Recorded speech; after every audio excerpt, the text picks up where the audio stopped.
ET phone home. Howdy, partners. You always start with something like that. I love it. You're like, howdy, partners, or hi, Bobby. Hi, Ken. Welcome back Hello, everyone. to Educate Me, Papa. With your hosts, ET and Hale.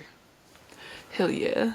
If you're an audio listener, I'm saying ET because we're probably going to start posting videos. And this Yeah, might we be the probably should have second one. mentioned that in the last episode Surprise, to let people know motherfuckers. that. The last episode. We can You can post see about it. our faces now. Yes, and it is the same day, so we were wearing the same clothes, but I'm getting a headache. Wallet's not happy about my headache. And for some reason, having my hood up like this is helping my headache, so I will be potato eating for a while. Love it. And also, this hoodie's very comfortable. I'm gonna text them and say, quiet on set. You need a red light that says recording. I spelled set wrong. How did I spell set wrong? Oh my god. Didn't you, when you were here, didn't you ask me how to spell something? Oh, free!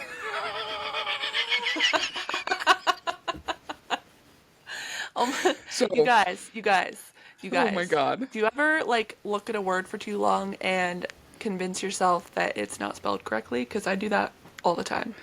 Or that it's not even a word? Yes, all the Yeah. time. So, like we kind of talked about in the beginning of last episode, we were packing Haley's sister's apartment, and we were putting things out on the sidewalk, or on the curb or whatever, for free, and Haley was making a sign. And all of a sudden, she just looks up at me. She's, like, crouched on the ground with a Sharpie, like, coloring in the word free. And she just looks up at me and goes, "Is that how you spell free?" And I lost it. The way you were crouching, like, you were, like half laying, half crouching on the floor, and you just, like, were like, "Is that how you spell free?" It was great, and I was like, yeah. Like It was a as if you goblin. It was beautiful. Oh my god. I forgot about that until this exact moment. Because I was trying to make it, really... I wrote it in all caps and, bold, bubble lettering. And I looked at it and I was like, did I spell free right? I'm just thinking of how you could have spelled it wrong. That was a highlight of the weekend, and it wasn't even a weekend, it was a fucking Monday, Tuesday, Wednesday. That was a highlight Yeah. of the time here, of your time here. And then another one that really sticks out in my mind is obviously the fact that you guys, we all just kept going, "She thinks my tractor's sexy." And that one point when Madison looked at her pile of, like, I keep wanting to call them Ziploc bags. They were not freeze dried, definitely The vacuum vacuum seal sealed. bags? Yeah, vacuum sealed bags of clothes, and, like, out of the blue, and we're all just doing stuff, and she just looks over at it and goes, "She thinks my tractor's sexy." And I love that my new vocal stem rubs off on everybody.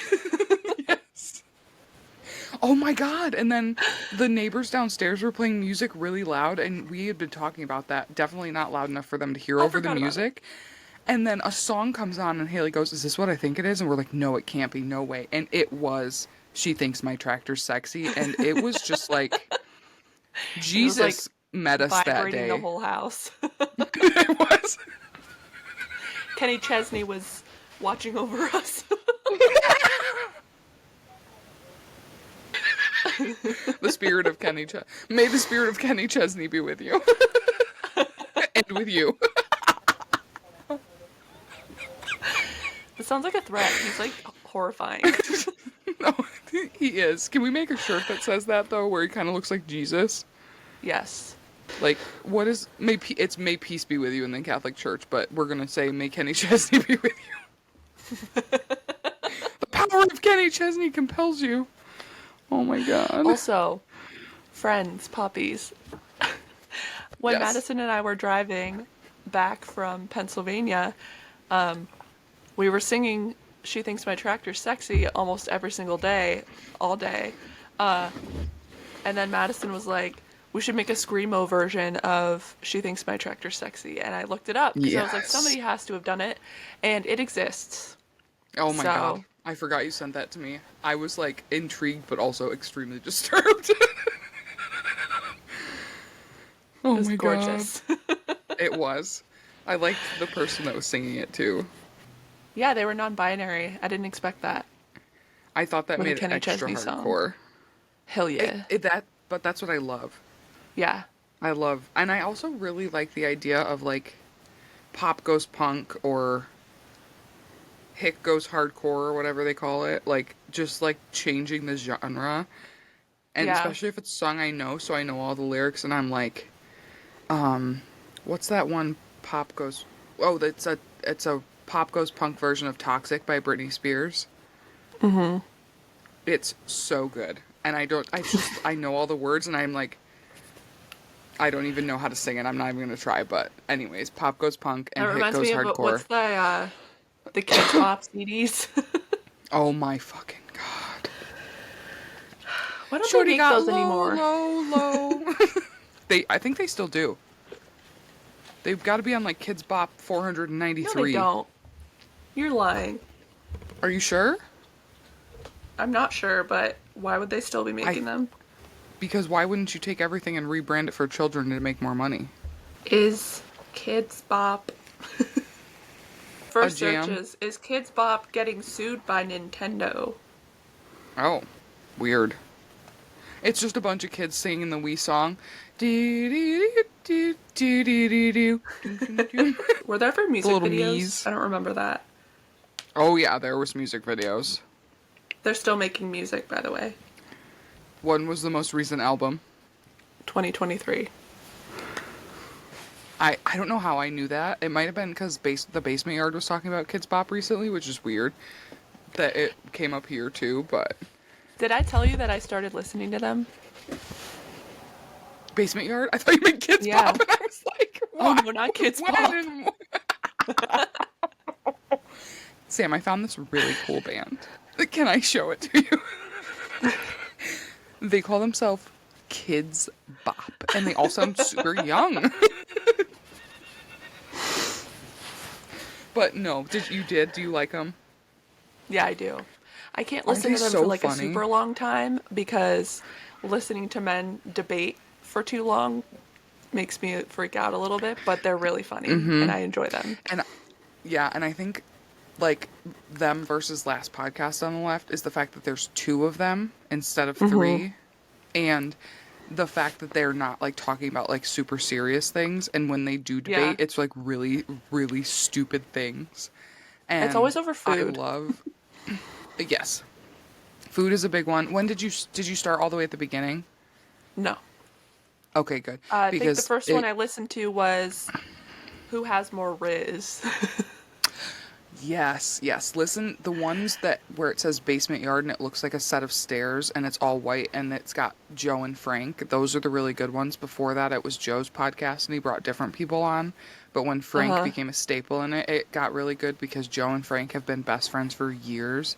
And like he's super funny too, but he's a little bit more like serious and like I don't know. I feel like Frankie doesn't take himself as serious and he does some really funny shit. And then when they debate, he's like, "It's frogs and toads, Joe. Frogs and toads." They're very much, they have the same relationship that like Schmidt and Nick do in New Girl. Yes. Yes. For sure. It kind of reminds me of you and me a little bit. Although we'll debate more where you're like, I'll say something and you're like, "Do you want to fight?" And I'm like, "Yeah, I want to fight. Do you want to fight?" But it's kind of like with me and Chloe where we've known each other our whole lives literally, so we can just go like keep making deep cuts over and over, but it's so funny. There's one episode, I think it's a Patreon episode, so we'll have to listen to it when we're together, where they play a game and basically you get like a category and it's got a little board with the alphabet on it, and when it's your turn, you have to say something in that category that starts with that. And one of them they did was like things that their family members have yelled at them, and you'll Oh, hear I saw Joe. the clip of that. Yeah. Oh, dude, I listened to that episode 3 fucking times and laughed just as hard each time at how fucking funny it was. Like, Yeah. I like they're they're ladies in tangents similar, but they Mm-hmm. are a little bit more like off the handle, goofy, silly, and they do stick to a topic, but I also like that they're both very liberal. Yeah. They're not like in your face about what they believe in, but they make it very clear, like subtly, which I enjoy.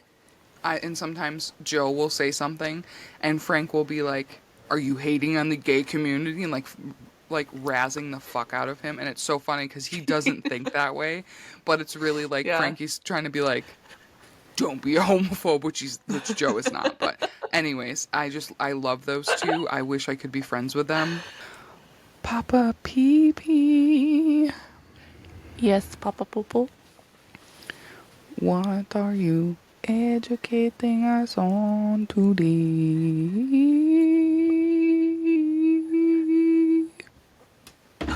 That was beautiful. Thank you for listening. I are listening. I am gonna be lazy today and read some Rankr articles, some spooky Rankr Ah, articles. I'm ready. Sam and I were just talking though, and we're like passionate again. I mean, not that we weren't ever, but just like we're ready to research more things for this because our lives went a little crazy there for a minute. So we kind of like Yes. did more filler stuff, but we're gonna go back to really getting into stuff. Yes. Let's get down to business to defeat the Huns. All right, so I have three. Do you want to hear unresolved? Did I say what I was doing? I don't remember. You literally just said you were a little lazy and you were going to read Rancor articles. Oops. I'm Okay, gonna as you read can see, Rankr Poppies, articles. both of our memories are shit because I said, "Oh, I want to tell you on the podcast." Haley doesn't remember what I said, and I don't remember what I said, and she doesn't remember what she said. I literally, on the last episode, just said your brain was a little goldfishy sometimes, and that was like the prime example. Yep. Yep. Which is not an insult, and And I hope that doesn't hurt your feelings, but I just it picture you as doesn't. that little. I know it's true. Remember that. But my memory can remember this. Remember that Snapchat you sent me that has the filter of the goldfish in the toilet? And you were like, "Hey kids, want to buy some Yeah. drugs?" That's what I picture you as when you have those moments. That's where I go. Yes. To the toilet to sell drugs. So I'm reading some spooky Rankr articles. And I have three picked out. I'm going to let you pick the first one. So, first one would be unresolved mysteries that make us a little uncomfortable. Second would be mysteries from history that we can't stop thinking about. And this teen terrorized a family while living in the walls of their house.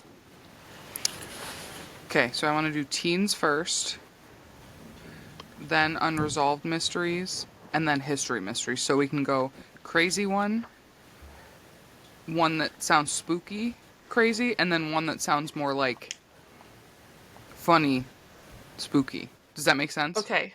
Yeah. Because Yes. this one's like the teen living in the walls is like one big story. It's not, and the other ones are like short little paragraphs. Okay. So that's a good way to do it. Thank you. I tried. Also, speaking of living in walls, Madison and I were talking about this short film we saw on Netflix a couple years ago. We think it was called The Nest or something, and it was like a half an hour long, and it like shows you how this woman finds out that there's like an old woman living in her walls, and the last clip of the movie is this old haggard looking woman sitting in a chair in the tenant's child's bedroom holding her child and saying and whispering, Please, please, please, please, please. And then it ends. Scariest thing I've ever seen. I'm getting No, chills I, thinking I about it. if you guys want a good visual, I've been sitting here shaking my head since she said old haggard woman in a Yes. chair because I could just for some reason too, when people are sitting, it's Yeah. like more creepy. I think it's because Just I like watched too making many jump themselves scare videos when comfortable. I was a kid. Mm-hmm.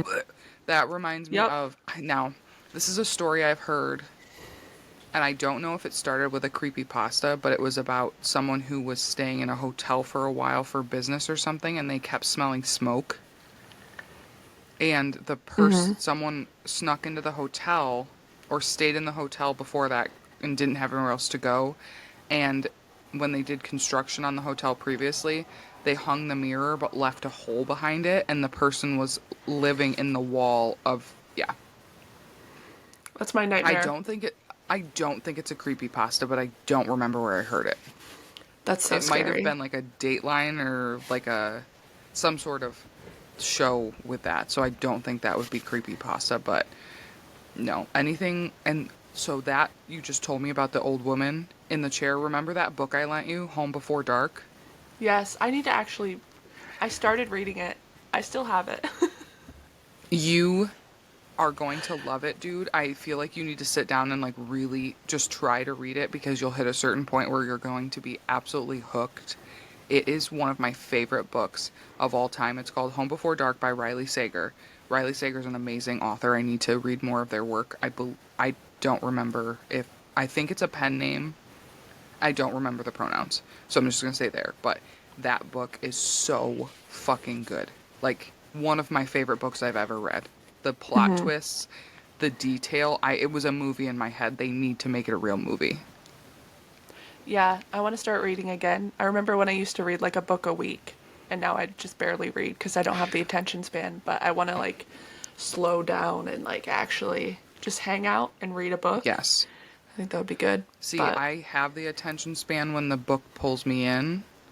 I just need to yeah, say, okay, if I have time to play a stupid game on my phone, every time I want to take a break from doing something else, I can read a book. yeah, Yeah. definitely. You ready to hear about this person living in the walls? This teenager? A teenager living in walls? You know what? I have something to say. Teenagers scare the living shit out of me. I thought you were gonna say she thinks my director's. I wanted you to think that, so I'm glad that it worked. Okay, let's get into it. Lego. So, in the winter of 1986, a teenage boy named Daniel LaPlante terrorized a family in a small Massachusetts town. Why does that name sound familiar? You've probably heard a podcast about him. That's how I'll. Okay. Yeah. The Bowens experienced seemingly ghost like activity for days before Activiter? LaPlante, who had been hiding in their walls for weeks, confronted them in their home. The So, audacity. yeah, just wait. Why This are you kid's confronting ridiculous. me? Okay.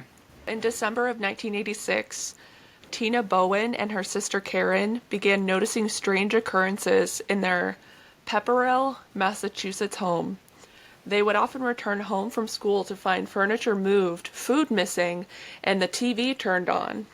Sometimes Tina would leave her room and return to discover items moved or vanished completely.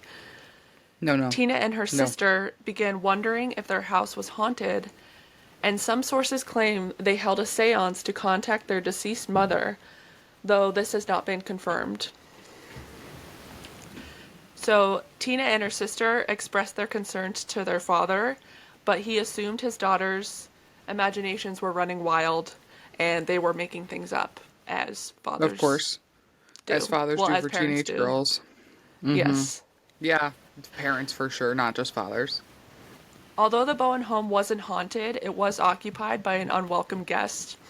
On December 8th, 1986, the Bowens, along with a friend of Tina and Karen, came face to face with a terrifying home intruder.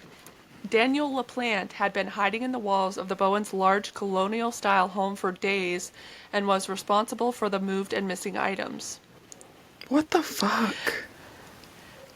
The 16-year-old LaPlante emerged from his still unknown hiding spot wearing face paint and spiked hair and wielding both a wrench and a hatchet that the father kept in his bedroom for protection. And as soon as he did this, Daniel started giving the family orders. He forced the Bowens and their friend, the two girls and their friend, to move into the bedroom and told them to stay put. Once he left, Tina climbed out the window and ran to the neighbor's house to call 911. Go, When the Tina. police arrived at the I know. When the police arrived at the home, they found no sign of LaPlante and assumed that he had fled. So it turns out that Tina had actually previously met Daniel, but didn't recognize him until that night. So, I also wanted to say, before I forget, I think it's really creepy when stuff like that happens and people think they're haunted, but it turns out to be someone in the home. Because then I'm Yeah. like, what if everyone who had a haunting experience where it was something that was being moved or like cupboards being left open, actually just had like an intruder or someone hiding? Again, I would rather be haunted. Not that Yeah, I'm asking to be haunted. there's an episode of Supernatural where they go to this house that they think is haunted and they find out that it's just like a feral little girl like living in the basement, like trying to kill everybody in the house. And it's like one of the It's not scariest funny, things I've but ever seen. like I've only ever heard of animals being called feral, so when you were like a feral child, I was like, what? Oh no, I'm sorry. I said that Tina recognized Daniel the night that this happened, but she didn't recognize him at first. But Okay. she had met him previously, and yeah. So the two girls described him as being in his 20s and standing over 6 feet tall, although he was actually 16 and only stood at about 5'8". Basically, just the investigators believed what you just said, that the shock made them not really remember correctly Yeah. what they had seen, you know? So the father returned home on December 10th to retrieve some of his family's personal items. As he drove up to the home, he could see Daniel staring out a bedroom window of his home. Oh my fucking This is a god. real Holy story. shit, dude. That is. Jesus. Oh my god. Yeah. So Frank, the father, immediately contacted police, and the police were initially skeptical that someone was hiding in the Bowens home. However, that changed when an officer entered the house. He later stated, quote, "When I opened the door on the right-hand wall, I saw a knife sticking out of the wall, and I see it's through a picture, a family picture, written on it in magic marker in all caps, 'I'm still here, come find me.'" What horror movie fantasy was this motherfucker trying to live out? And also, Right. were these daughters teenagers at the I time? think one of them was like a preteen, like teenager, and the other was younger. So why did it say the dad was returning home for some family items? Like, where was he? It sounded like he was returning home and then leaving again.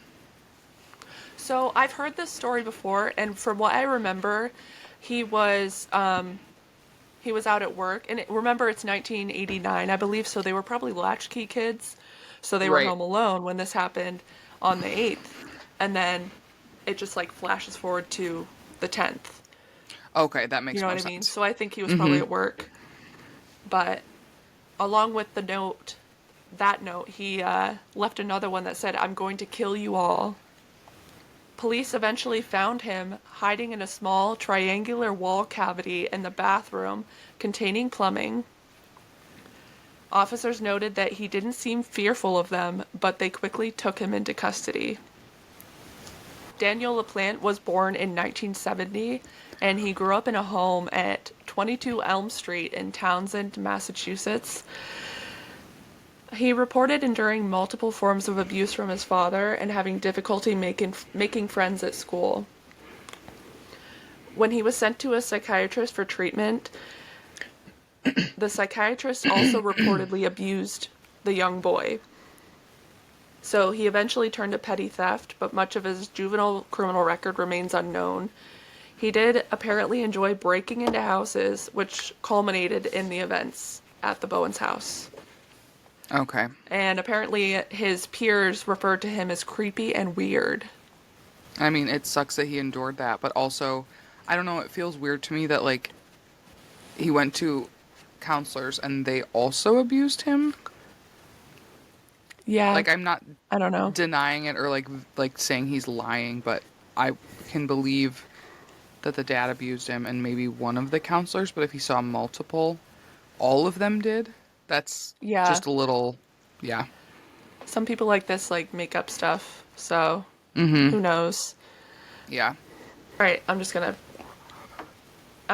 know the story, so it's all like kind of jumbled. Okay, so after this event, he was detained, and after his release on December 1st, 1987, Andrew Gustafson came home to find his pregnant wife and 2 young children murdered. Priscilla, which is a beautiful name in my opinion, It is. she had been sexually assaulted and shot twice, and the 2 children had been drowned in the home's upstairs and downstairs bathtubs. Oh my god, I have chills all over my body. Why the I know. fuck did they release him a year later? I have no idea. Just because he was a juvenile? I don't care. I think that makes it worse in a way. Like, he's already this fucked up. It's just going to continue. And there's, like I said, I know this story. So, from what I remember, when he was living in the Bowens family's, their walls, he would like, when he showed up, like wielding the machete and shit, he was wearing, the dead wife's wedding dress Holy fucking shit. with the face makeup.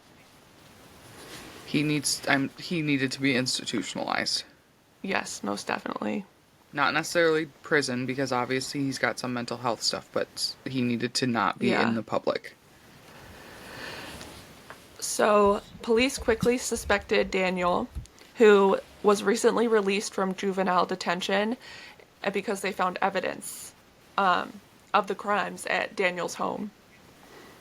So, in 1988, Daniel was sentenced to 3 consecutive life sentences for the murders of Priscilla, Abigail, and William. At Daniel's sentencing, Judge Robert A. Barton told him, quote, "There are some who would say that you should receive the same sentence that you imposed on the Gustafson," that's such a hard, Gustafson family. Yeah. Mm-hmm. That is death by ligature or hanging. The judge noted that since there was no death penalty in Massachusetts, the life sentences were the harshest punishment he could impose. So, Some would say that he should have been locked up previously so he couldn't murder someone. And when is the justice system going to learn that people like that, or Rodney Alcala, or whoever else, aren't going to change and are probably just going to continue or get worse? exactly. And it seems like I don't get it. he was only incarcerated for like a year. So, Wow. how Wow. lovely. Fuck that So that's guy. that article. Oh my god. Mysteries from The history or unresolved? Unresolved. Okay. Unresolved, yes.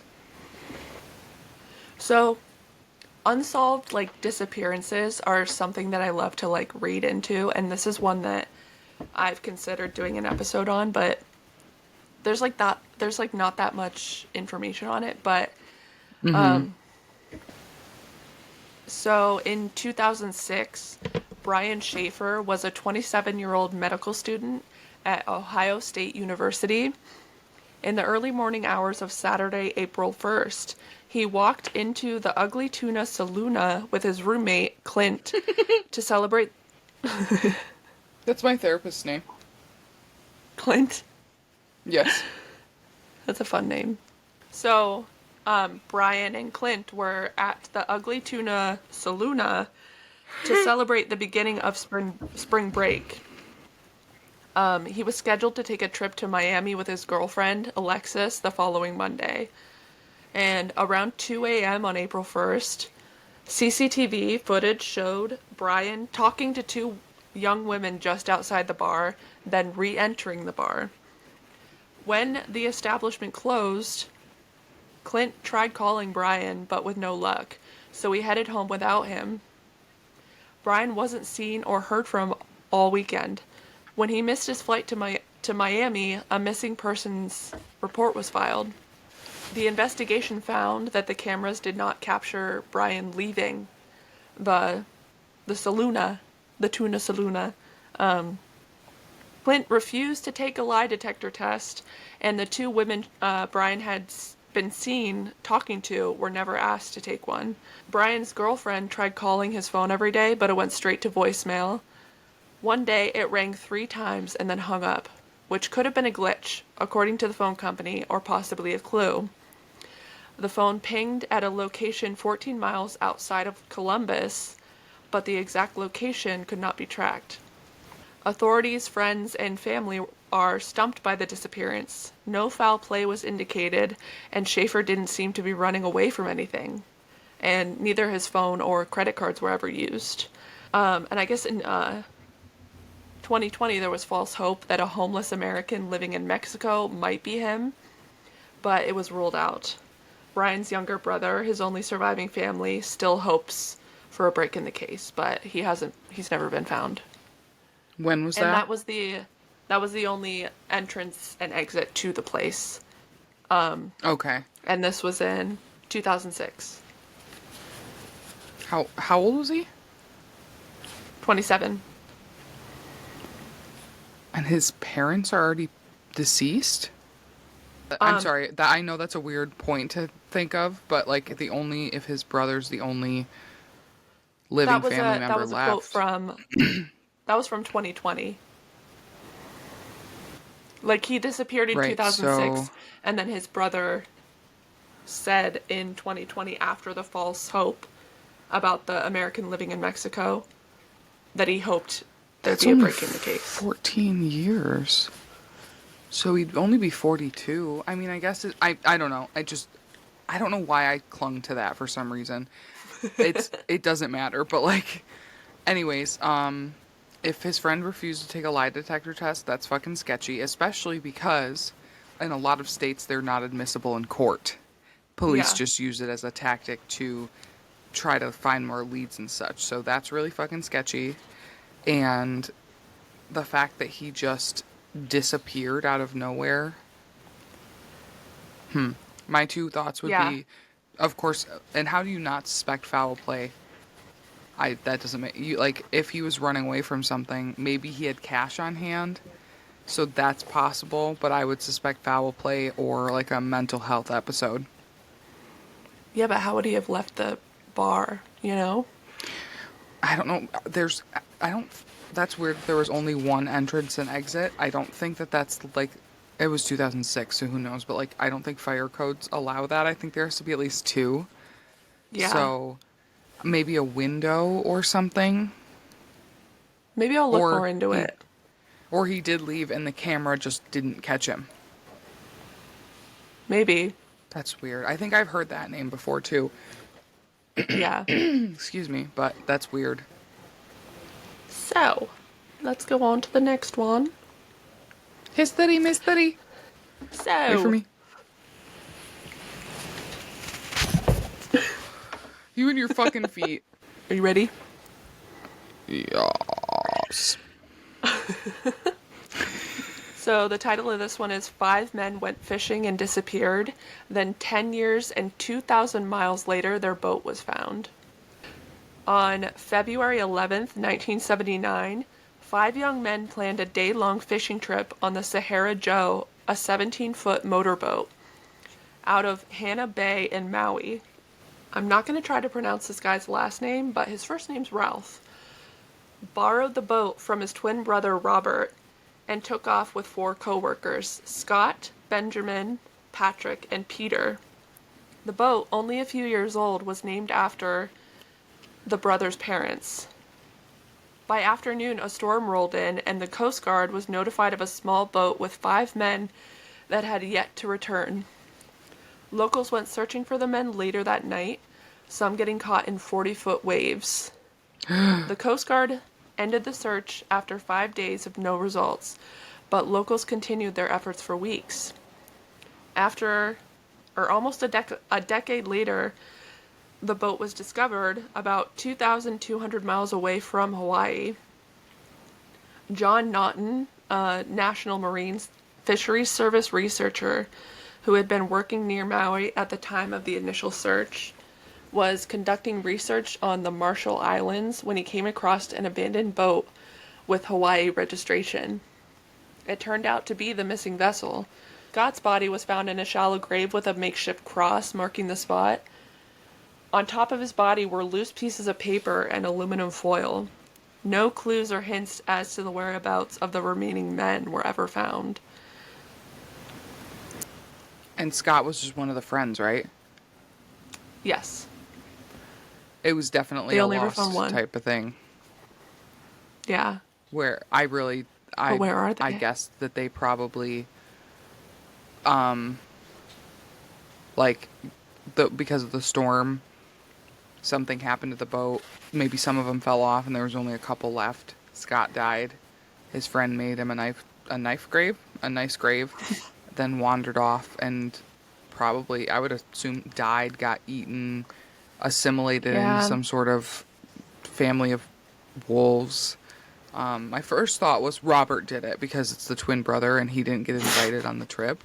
But with the storm and the grave, it sounds more like it was probably like natural. Papa Yeah. Longlegs. I don't know. Okay, so you might know a little bit about this, but the wife of the leader of the Church of Scientology has not been seen in public since 2007. I think Do you I've know anything briefly about this? heard it, but I don't know any details, but I'm intrigued. So it's a very short little paragraph, but in 2007, the Great Recession began. The first iPhone was announced, and the final Harry Potter book was published. It was also the last year Shelley Miscavige was seen in public. Shelley is married to David Shelley Miscavige. Huh? Miscavige or Miss Cabbage? Miscavige with a V.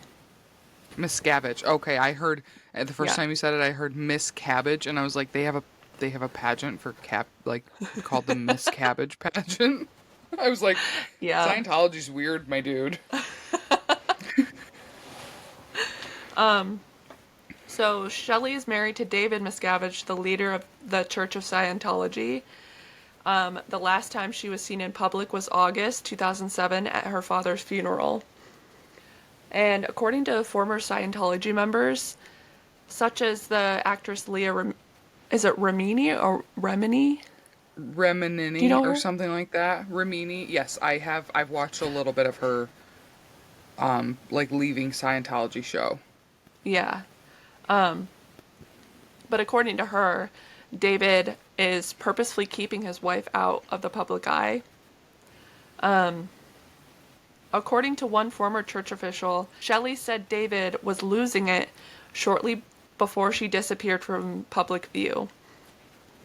And in 2013, Leah filed a missing persons report, but the Los Angeles Police Department dismissed it because, of course, they did because they suck. Of course, because religion rules everything, and money. Exactly. But The also, church of of course, she was losing her mind a little bit because her father just died. So you'd probably be emotional too. No, Shelley said that David was losing it because he's fucking Oh, I'm psycho. sorry. You broke up a little bit before that, so I heard Oh. it the opposite way. So of course the Church of Scientology disputes all allegations that Shelley was being held against her will and did not provide any information on her whereabouts. Of course not. Want to hear my hypothesis? Yeah. Shelly's dad had some money. When he died, she inherited it. They have joint bank accounts where he controls all the finances. He fucking offed her and buried her in the desert somewhere. I wouldn't be surprised. No. No. Because, I don't know. This is a huge speculation and, like, generalization, but I just have a feeling that men like that don't actually give a fuck about, like, their relationships. They just do what they want. And he wasn't in it to marry her because he loved her. He was in it. She was probably beautiful, so he needed arm candy. And you're supposed to have a wife and all this shit. And then she got some money, and he said, "Okay, I got your money. I'm done." Yeah. I mean, I also feel like maybe she was like about to leave Scientology and was like trying to leave and he didn't want her to like speak out about it because she probably knew a shit ton of stuff. So, Right, especially if he was the she's leader. either yeah, she's either being like held somewhere or she's dead. Yeah. I hope she's being held somewhere so she has the possibility of being okay eventually. Yeah. But it's been since 2007, so who knows? Quite some time. Yeah. Yeah. Okay. This next one is titled 8 People Were Slain in Bed in Visalia. Is that in Iowa? IA? I think it's Iowa. Yes. Iowa. And no suspect was ever convicted. So, Holy shit. on June 9th, 1912, Joe Moore and his wife Sarah brought their children, Herman, Catherine, Boyd, and Paul, to perform at their church for Children's Sunday in Visalia. Accompanying them and staying the night at the Moore home were the children's friends, Lena and Ina. The children ranged from the age of 5 to 12. After What the performance, 1912 when the names? I know, Sorry. It's like no, we're you're good. lagging a little bit, so it sounded like you paused. You're good. After the performance, when the family and their visitors were asleep for the night, a suspect or suspects entered the home, grabbed an axe, and murdered all 8 individuals. A concerned neighbor called Josiah's brother the next day, who called the local sheriff, and a gruesome scene was found. Every single person was slain in their bed, covered with sheets. The axe was left partially clean and leaning against a door. Also left behind were an uneaten plate of food, a glass of blood-tinged water, and a slab of bacon on the floor. Ew. I know, so weird. And also, what a waste of bacon. Right? The killer had rummaged through dressers to find pieces of clothing to cover all the mirrors and windows in the house.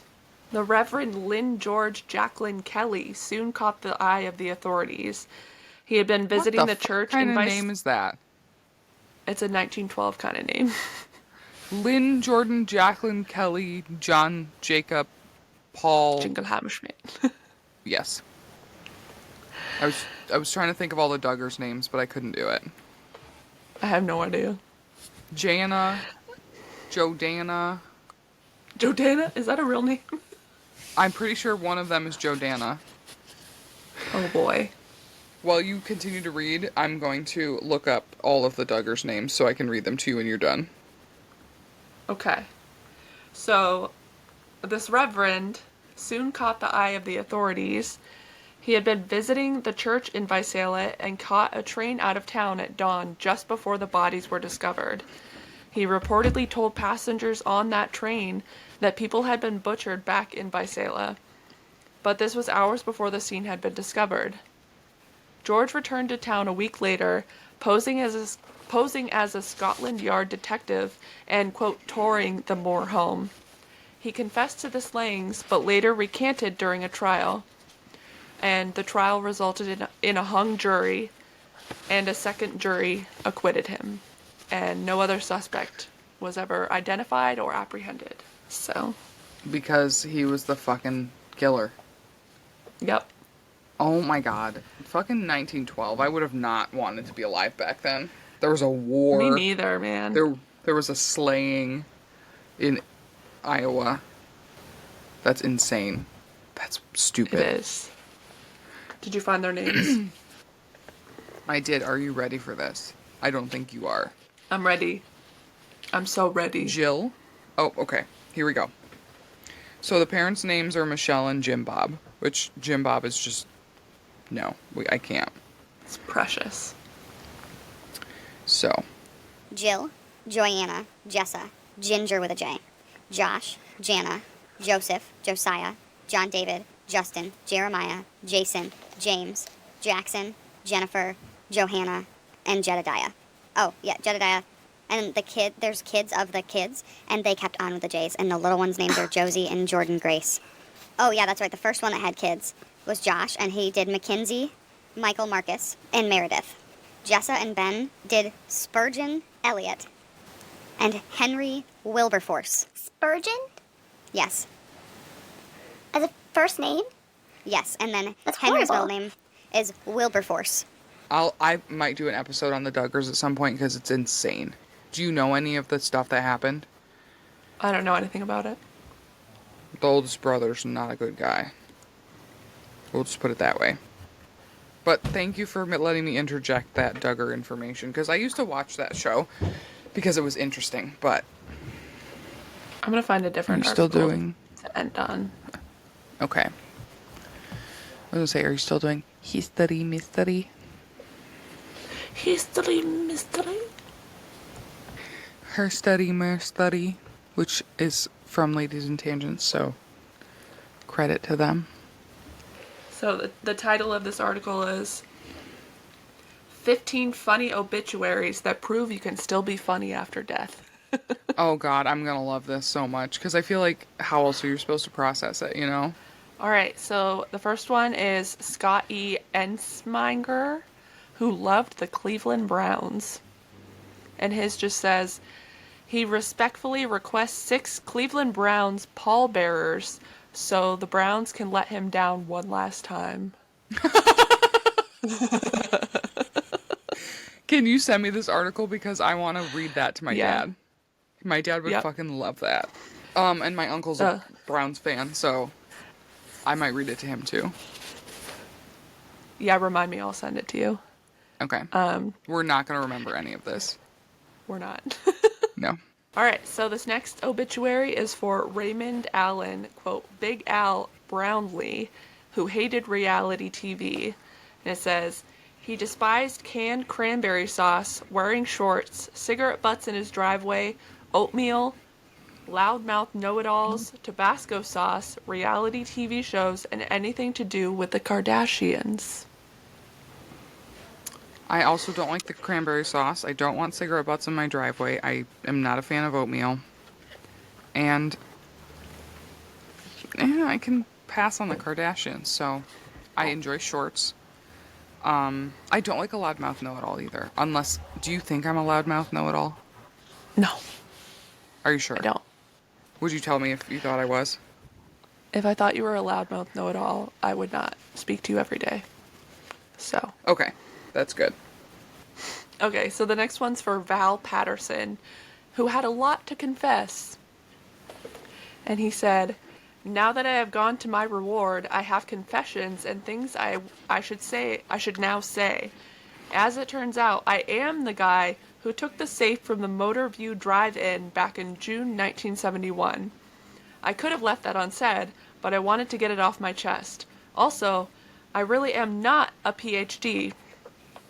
What happened was that the day I went to pay off my college student loan at the U of U, the girl working there put my receipt into the wrong stack. And 2 weeks later, a PhD diploma came in the mail. I didn't even graduate. I only had about 3 years of college credit. In fact, I never did even learn what the letters PhD even stood for. Damn, that's how I'm gonna write my obituary. Oh my god. Just I confess kind of all feel my like you are a darkest secrets. PhD because the college gave you the diploma. Exactly. So you have the credentials. What does PhD stand for? PhD. dick.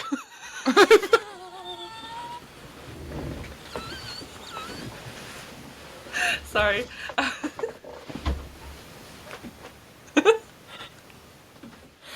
I was not expecting anything like that to come out of your mouth, dude.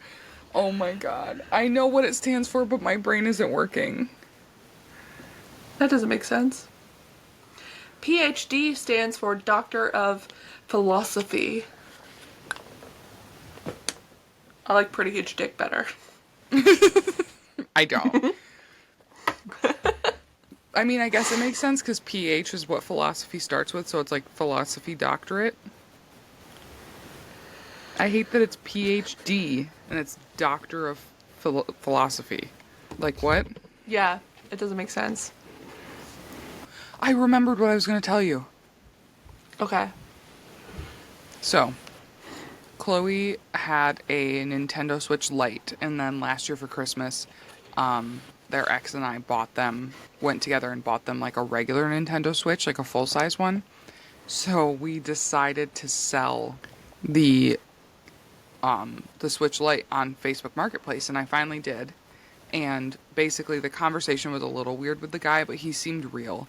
So he offered us lower than what we wanted. I met him in the middle. And then I was like, it would be nice if I could send you my PayPal.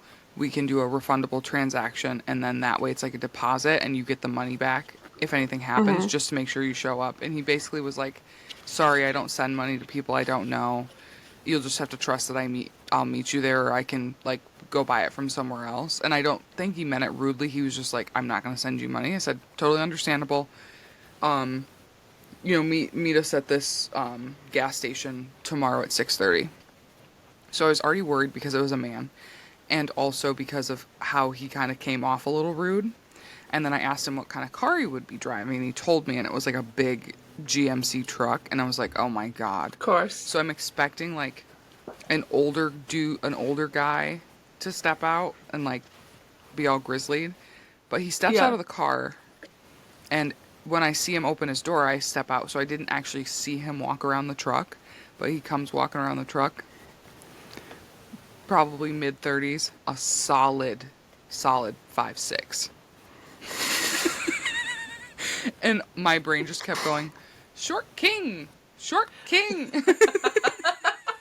So, and he was like, hi darling, like really, really a very nice person, like not at all, like that's why I was trying to like think that like he wasn't trying to be rude in his messages, but there was just something that made me so happy about the fact that I thought he was going to be rude, and then he came out of the car and he was so nice, but I was also so much taller than him.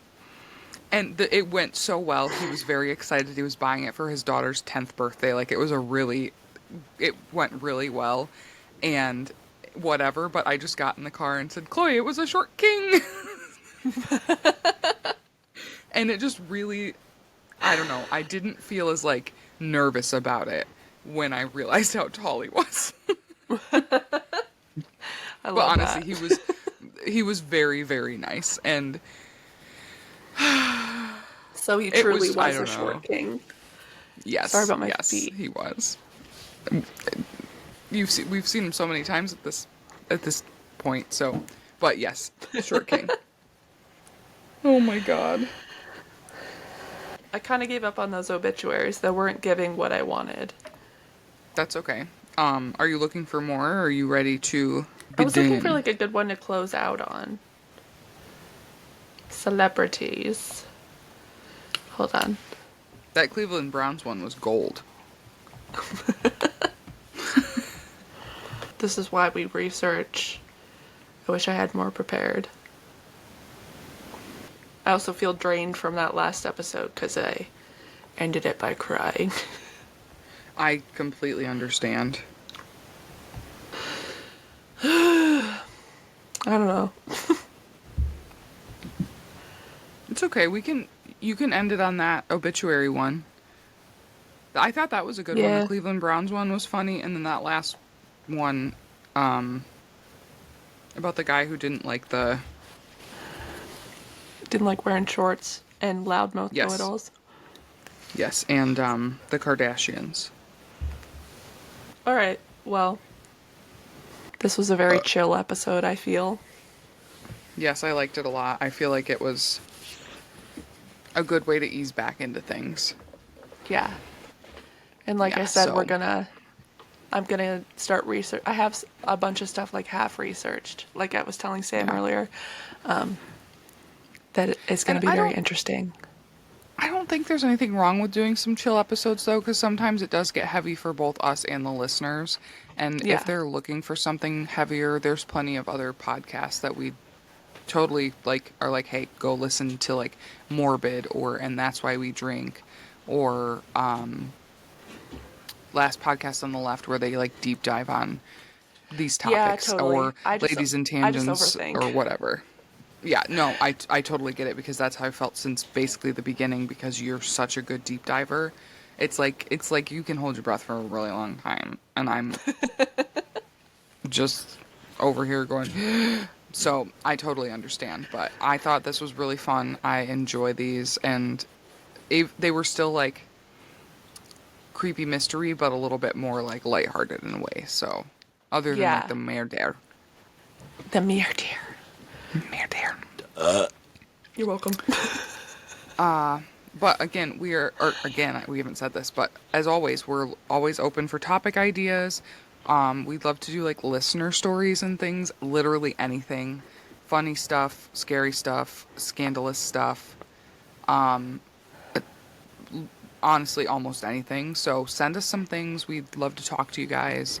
Like Haley said in the last episode, we're always here, whether we can actually do something to help or direct you somewhere to help with almost anything, there's limits, but Yeah, definitely. And I know we've had a couple people reach out and like give us topic ideas that we haven't really covered yet, but please know that when you do reach out and give us an idea, like it goes on both of our lists, like we're going to cover them Yes. at some point.